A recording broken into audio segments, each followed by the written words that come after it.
Subscribe ಆಗಲು video ಕೆಳಗಡೆ ಕಾಣಿಸುವ ರೆಡ್ ಸಬ್ಸ್ಕ್ರೈಬ್ ಬಟನ್ ಅನ್ನು ಕ್ಲಿಕ್ ಮಾಡಿ ಮತ್ತು ಪಕ್ಕದಲ್ಲಿ ಕಾಣಿಸುವ ಬೆಲ್ ಐಟಮ್ ಅನ್ನು ಕ್ಲಿಕ್ ಮಾಡಿ.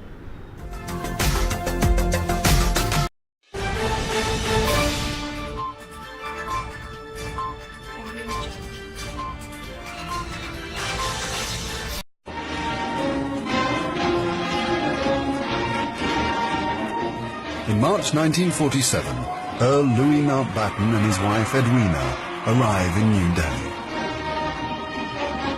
The great-grandson of Queen Victoria and second cousin to George VI, Mountbatten brings a regal presence to the drama of India's independence. As the last viceroy, he bears responsibility for India's fate. 2nd of April, 1947. I have now completed my first week in office. I should like to be able to paint an encouraging picture of my first impressions, but feel it would be misleading if I did so. The scene here is one of unrelieved gloom.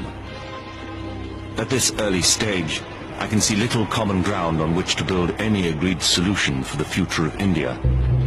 The only conclusion I have been able to come to is that unless I act quickly, I may well find the real beginnings of a civil war on my hands.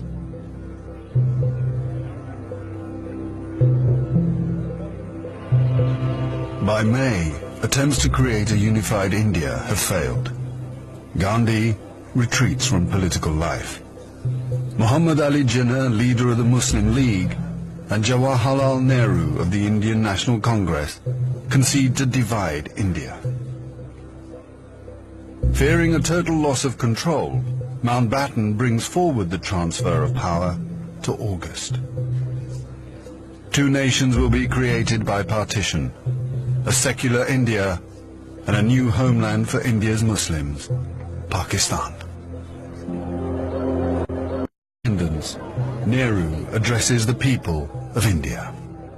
Long years ago, we made a tryst with destiny, and now the time comes when we shall redeem our pledge. At the stroke of the midnight hour, when the world sleeps, India will awake to life and freedom.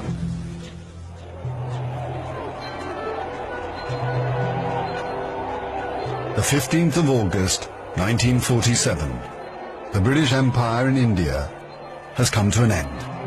The last viceroy, Louis Mountbatten. The flag raising and the salute were done amid scenes of the most fantastic rejoicing.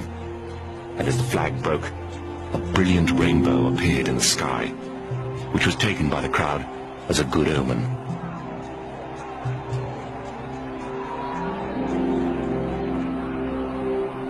Qasim Muhammad. On the 15th of August came freedom.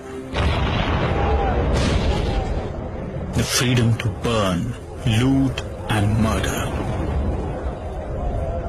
While Delhi and Karachi were celebrating, central Punjab was burning.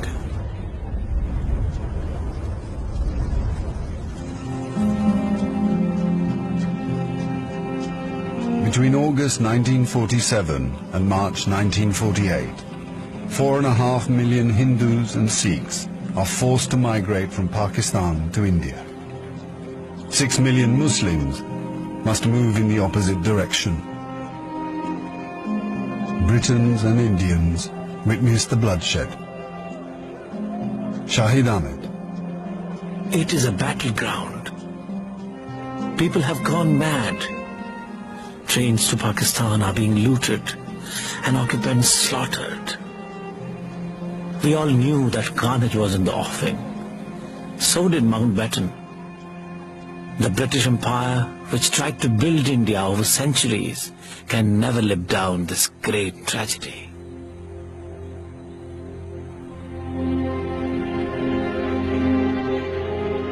Lieutenant Colonel Hubert Boyd Hudson. The sight from the air was awe-inspiring. In this chaos, millions of refugees were struggling to get to India or Pakistan. Thousands of others were doing their best to prevent them, murdering them by the hundred. But death is nothing. There are things more terrible than death.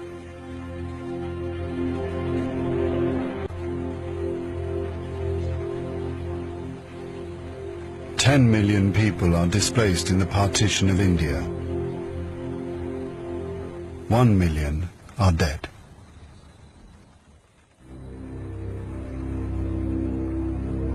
By the summer of 1948, most of the British have left. Hubert Boyd Hudson has been in India for 15 years. India is full of ghosts. Houses I have lived in, now inhabited by Indians, remind me of the days which will never come again. When the Viceroy drove past with a cavalry escort in red coats. I have seen the greatness of the British in India, but now it is all ended, and we are the last to leave, the few who are trying to tidy up the mess which the sudden splitting of an old empire has caused. Britain has lost its greatest imperial possession. Mahatma Gandhi once said that if India became free, the rest of the empire would follow. In the next 10 years, the fire of India's independence will spread around the globe, from the Middle East to Africa.